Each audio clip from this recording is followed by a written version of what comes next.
But, yeah, sounds like Nam's...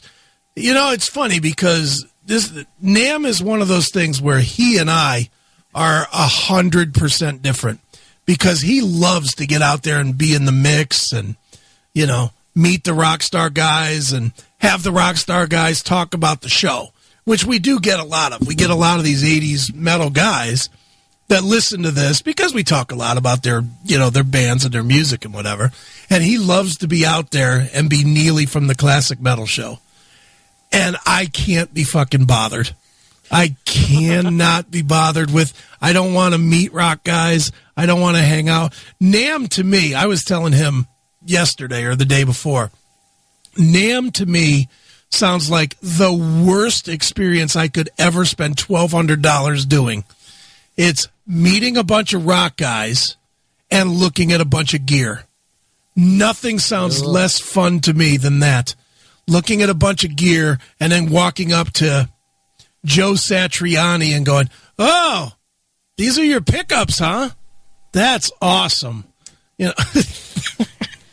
That's the difference between being a musician and a music fan, though. Yeah, I'm definitely a fan, not a musician. I'm definitely... Yeah, if you play, that's like Mecca, right there. Yeah, right? Well, yeah. But Neely doesn't play. Neely's just a... Yeah, but he's a gear nerd, though. Yeah, well, that is true. He is. Where me, I can't even figure out how to fucking plug a microphone in for you. So, I could use some NAMM experience here. What are we on, like mic number 3, cable number 2, and we still can't seem to get it working? Can't get it to work. It's fucking junk. It's sorcery, that's all. I know. You know what? It'll start working the minute you guys go home. This fucking microphone will pop on, but anyway. I think my brother burned it out last time he was here, actually. That's the problem. It could be with his loud ass. John is loud. He is?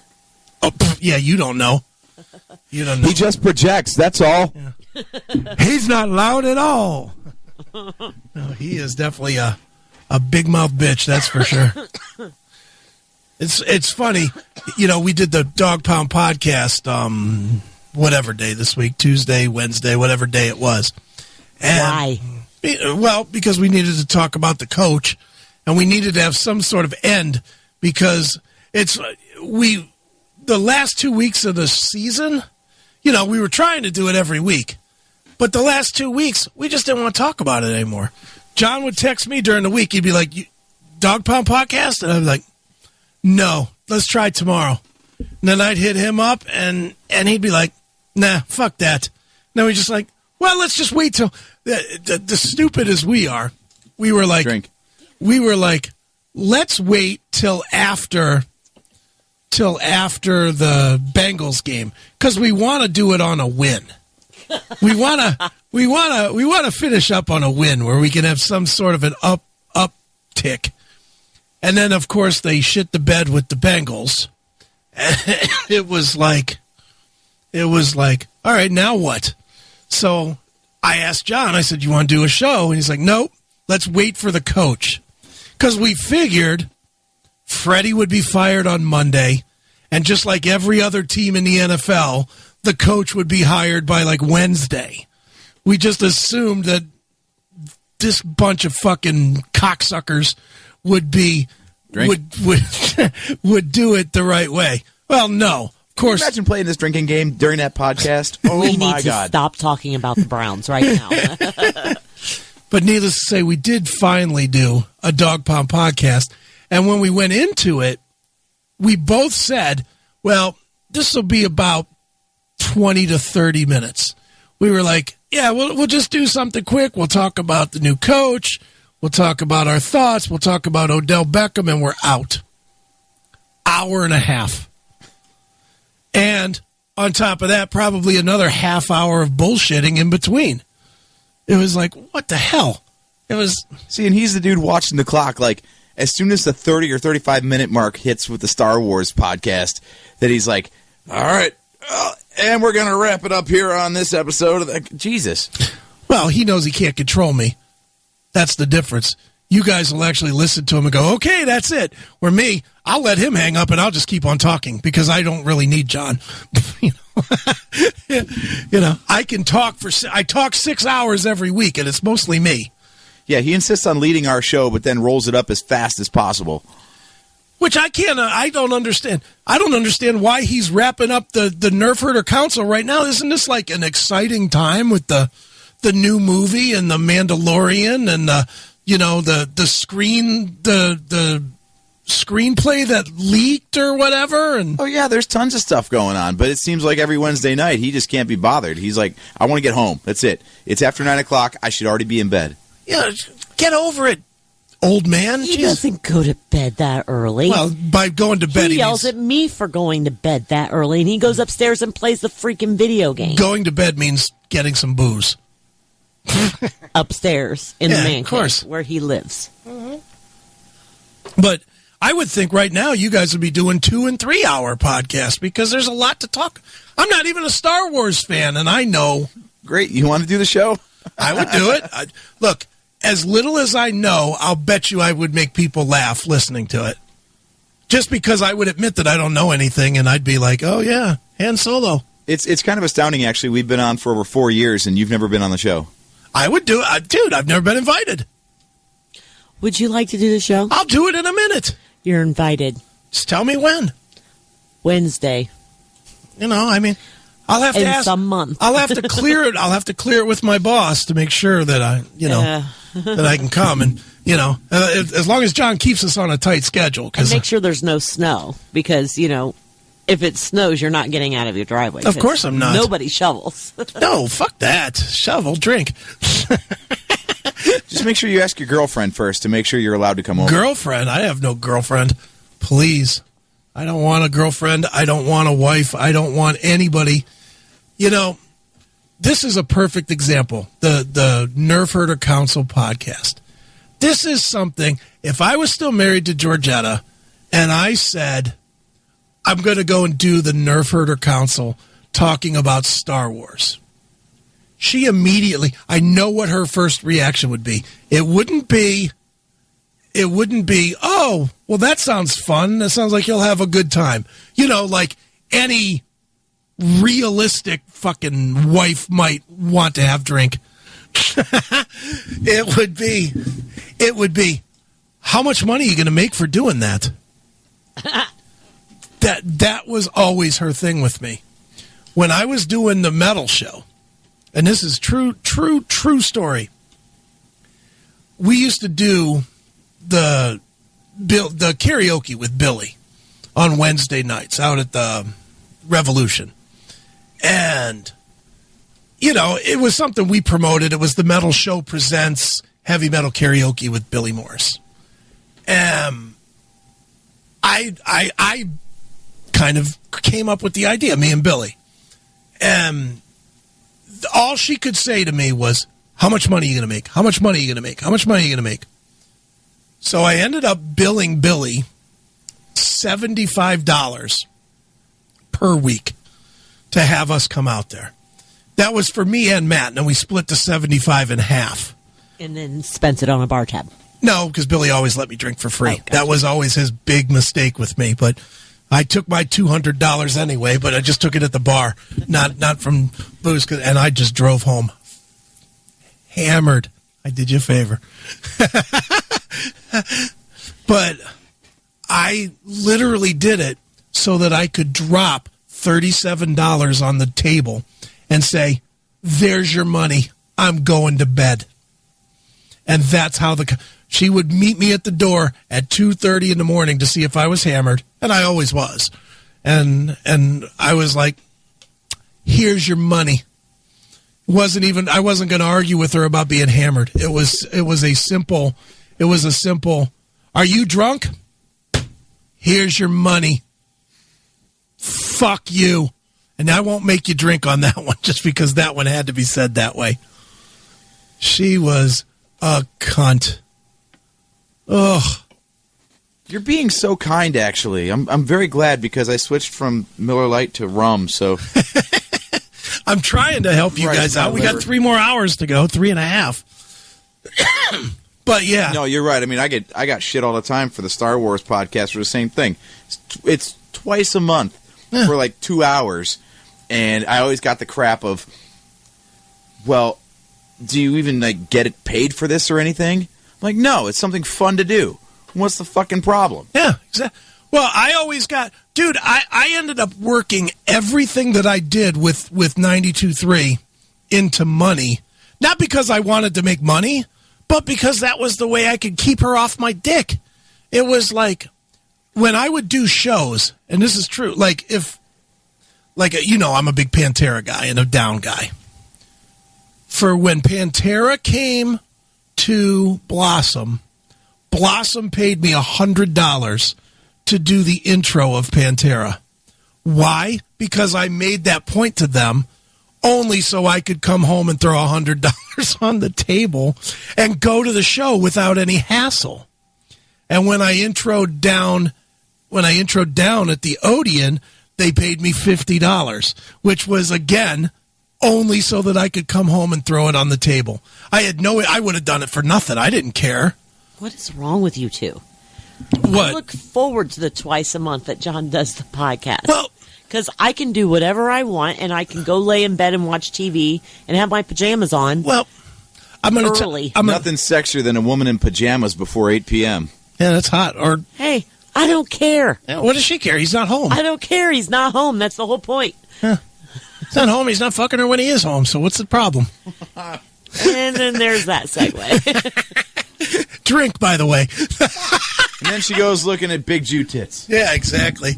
No, there's different kinds of women, and there's different needs that women have in relationships. Some I of need them to be alone. So, I don't agree with that either, because you hate when he leaves you too alone. When he just pretends you're not part of the household anymore, then you get nuts too. Which, fair. I'm not saying that that's bad. What I'm saying is there are some chicks, and we've both dated them, and you've probably dated guys like this too, that they got to know where you are every minute of the day. I was married to one. Oh, I was too. And I couldn't have been more unhappy. She used to come home. She would go to Walmart or something. She'd go to Walmart, and then she would call me from Walmart, and she'd be like, do you think I should buy this paint? Whatever it would be. I'm just using paint as an example. Paint. And I would be like, all right, whatever. So then she would come home, and I'd be in there working, and she'd be like, see, I brought the paint. I got the kind that you said to get, and look what else I got. I got this, and I got this, and I spent $42.31. And I was always like, okay.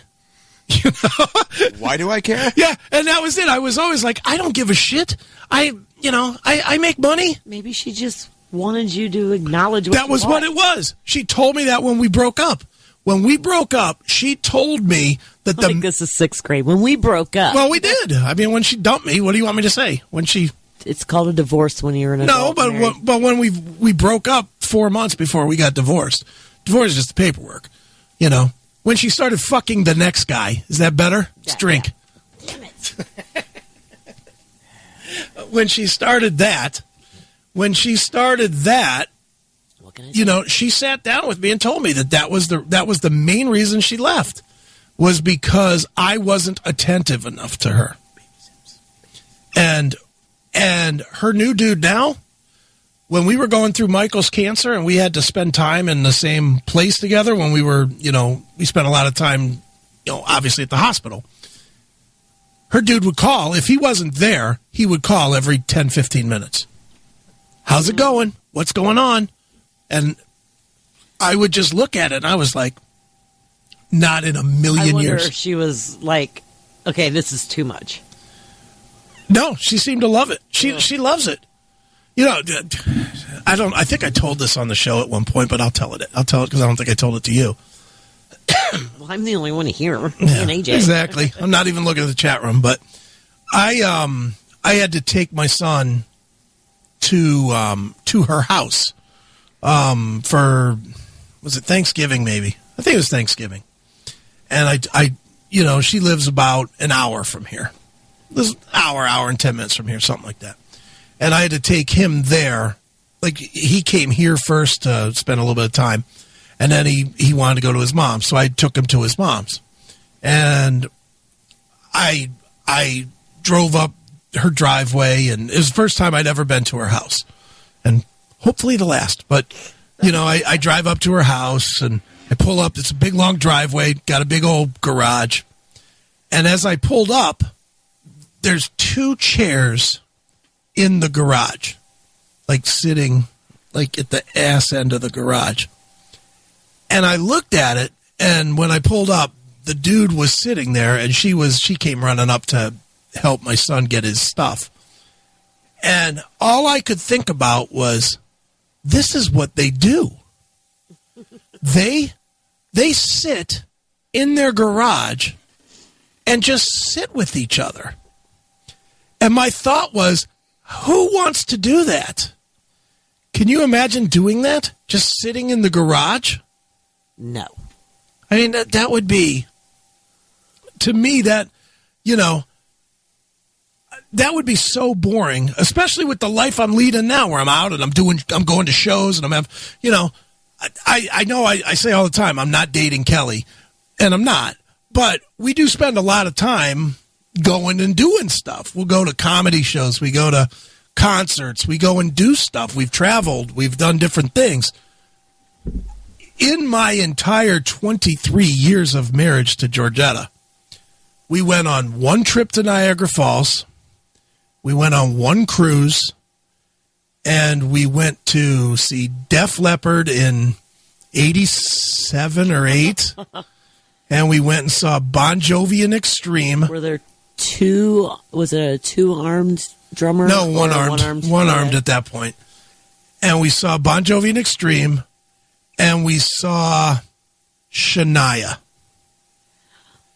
And that's it. Shania. But that's it in 23 years. That's the extent of us doing stuff together. I mean, AJ, you knew me in that time. Never saw me with her. Nope, never. I never met her. You've never met her. Neither have I. And well, you're a different story. You almost met her for the wrong reason. She thought I was banging it. Yeah. Yeah. And she wanted to destroy your car. Yeah. Because Steph left her car here one night. It wasn't even here. No, it was because it was the night after the Squirter episode on the show, and you came over and I cooked, and then we went out karaoke. Yeah, we went out to karaoke at Rookies and Brown shirt. Oh, that's my DUI night. Yeah. Oh. There you go. Oh, we all have memories. We all have memories of that night. But we went there. Well, the next day, Steph went home with John, and the next day she showed up to come and get plates or whatever she was getting out of the house. And she was like, whose car is that? And she's looking in the car, and she could see, you had lipstick or something feminine in your car. There was nothing feminine in my car. There something that clued her in, because I didn't tell her whose car it was. I did not tell her, and she knew it was a chick's car.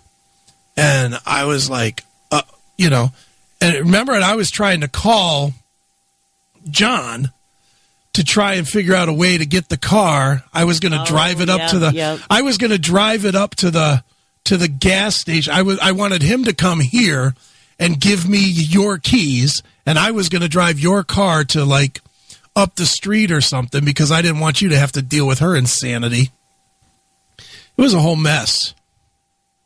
We've definitely gone through some shit. Yeah, definitely.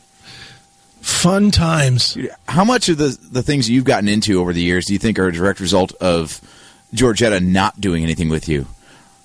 You grew the classic metal show. You did the radio stint. Music's Bottom Line. Grew his hair. Yeah, grew my hair. You found a whole bunch of shit to do outside of your marriage. Well, I mean, if we're going to look post-marriage, I really decided it was time to be productive. I could not do sitting around waiting. That just wasn't going to happen. And I had all these different things that I wanted to do that I never, she was not supportive. That was the biggest problem for me. There was never that kicks ass. That was great. Even when I started my business, there was none of that. There was no, you know what, you're kicking ass.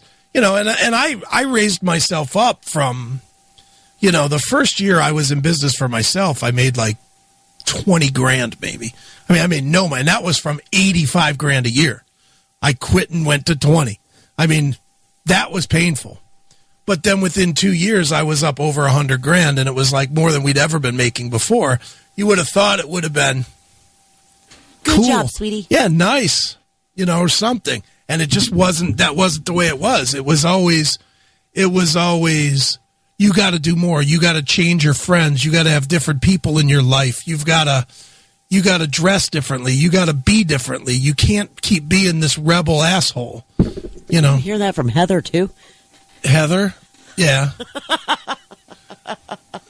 Well, I did hear it from her, from AJ's girl. Although I'm not even sure who you were talking to right there because we both heard it from her. Yeah. Yeah, well, I don't even want to talk. I will talk about her, but, you know, that's your business, not mine. But, I mean, I did not like her. I did not like.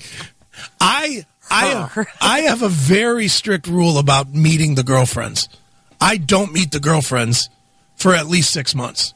Unless you do a whole episode on the CMS But you about that girl. But in fairness, you had been with John more than 6 months. All right. On and off, but yes. I just wanted to meet you because I liked the picture you had on Facebook. I thought you were hot. You had that picture with the fucking hat.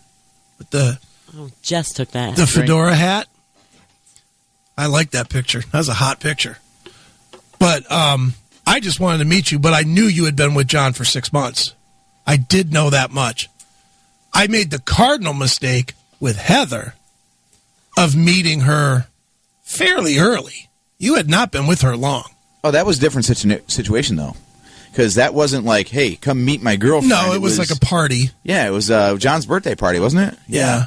It was a party, and all I know is I get there, and I'm just, you know, first of all, it was like 3,000 miles from here. It was like $2 or what? $2 in Middleburg Heights. Yeah, it was way far from here.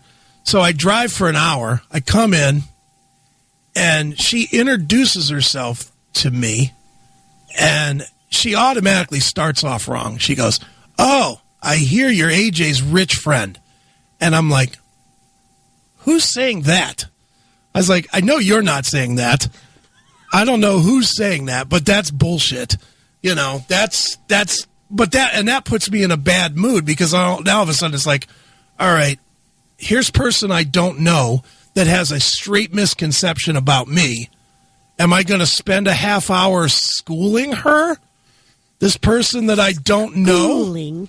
Or am I going to just say, whatever, you know, whatever? And before I could make a decision, she starts in on me about what I could do to be more successful. And I'm like, She does make more than you. Maybe, I doubt it. Not with both gigs. It doesn't matter. Not with both gigs, she don't. You really can't buy happiness. You cannot buy happiness. Excuse me, he's your rich friend. Yeah. And maybe she's his rich enemy. Yeah, she's my richer ex. Yeah. But yeah, I mean, she just came off at me, and I was like, I'm just here to have a couple beers with my friends. By the way, the rule was okay. I just did the math. That was 7 months. Okay. July to February. All right. So there we go. I didn't violate, but man, I wish I would have violated with a ball bat. Bitch. Well, and then the worst part is I'm usually, once I'm done with them, I'm done with them. But because you're an important part of my world, I tried a second time. Aww. I know, how sweet. But I did. I tried that second time, and I thought everything was fine. When we were at your house, Steph, for, God. Was that New Year's or something? I forget what that was. It was. She only made it till 10 o'clock. It couldn't have been New Year's. I don't remember what it was, but I talked to her for like an hour. I thought everything was good. And then she went home and told you what a dick I was. I was like... Well, first she went outside to smoke a cigarette and started crying.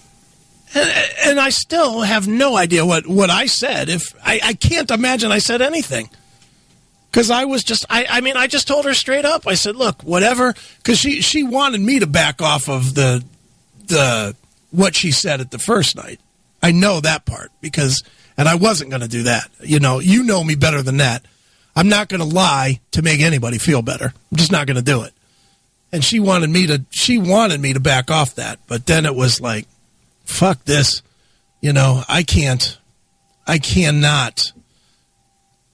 I can't be more nice. I sat there. I talked to her. I talked about her kid. I talked about her job. Talked about her relationship with you. I kind of tried to stay out of it and not be like, well, you need to do this or that. I just was like, well, I hope you guys are happy. You are a dick. Am I? I don't know. Am I? Maybe I am. Apparently. Maybe I am. Stop caring. Quit being a dick. Well, I'm not supposed to be a caring guy. I mean, everybody hears me on this show talking about Zyklon B diet and stuff, and they don't think that I actually could give a shit about anything, but he's a softie. I am. I really am. I'm an emotional mush. The Hitler book over here really illustrates that. Yeah, I do have a Hitler book. And the talk of Jew boobs. Look, the dirtiest book in the room is right there. That's true. That's the dirtiest book in the room, but no, it's just one of them things is with the girlfriends. For whatever reason, whenever I talk to the girlfriends, maybe it's because I'm an independent, or maybe it's because I don't know what it is, but the girlfriends always tend to hate me. And look at Joanne. She hated me for no reason. She hated me for buying her dinner. She hates everybody. She literally hated me for buying her dinner. Oh yeah, at Foster's. At your birthday. Yep. We're having a party. Everybody's talking about that they have to leave. There was 15 people or so. It wasn't like it was like 1,000 people or anything. It was 10, 15 people, whatever it was. So I just picked up the dinner tab. I was like, yeah, because everybody sitting around me anyway was talking about, well, we're going to have to get going and we're running out of money and we don't want to spend too much money on this and that. Everybody was talking about money. So I was like, well, fuck it. I'll just buy the dinner for make it easy for everybody. And then everybody has an extra $30 and we can have a little party till 11 o'clock instead of 7 o'clock. I really, it wasn't like it was a thing. And she was absolutely offended that I bought her dinner. And I was like, sorry, want to give me $30? I was like, what do you want? That's another one. I never understood why she was mad. She's just but she was mad. Intolerable. Well, and she was mad at me because I took her, I let her ex-husband's musical dream happen. Meeting Seven Dust. Meeting Seven Dust. That was his favorite band, and I facilitated that. And that made me a dick too, somehow. It's like, what did I do wrong here? I took him in. He got in for free. It's not like he spent the family money. I've noticed a trend. What happens with vindictive people, I'm not even going to say women, but people in general, is when they see anyone causing happiness for someone that they don't seem to cause, they just get pissed. Like, oh, they're not that happy around me, so fuck you for making them happy. Yeah, but it makes no sense. It's like, I know this only about myself. And you guys know this about me as well, especially you, AJ. When I'm happy, I'm a lot of fun to be around. When I'm not happy, I'm really not fun to be around. And I cannot figure out why anybody would go out of their way to purposely make me angry. That's a bad formula. Any theories, Steph? I've never seen him angry. Shut up. He's always been very sweet. Please. He's a very kind man. Please. I'm kind to you most of the time. Yeah. Although me and you have argued before, too, so. I'll let you have it. Yeah. Well, that's it. You'll fight back, which is fine. But, it's all good. Yeah, I need beer. Let's play music. That was like an hour, wasn't it? Really? Was on there? Yeah. Let's play music. What are we going to play? Yeah, what do we got coming up here? I don't know. Let's see. Played that. Don't want to play that. Mics are on, so What do I want to play? I want to play. How about some Iron Maiden? Will that work? Good shit. What are we hearing? We are going to play The Gates of Tomorrow. Not going to go with anything that's common. I'm going with like track 9 or something from Dance of Death. God. So here, we'll play some Iron Maiden, and then we'll come back and we'll actually maybe do something fun or funny or something, because really, we're 3 hours in. We haven't really done much. Talked about diapers. We watched porn. We watched porn and talked about bad relationships. Many beers gave their lives. Yeah, well, many more are going to, so. All right, let's check it out. It is Iron Maiden. It is The Gates of Tomorrow, exclusively here On the Classic Metal Show.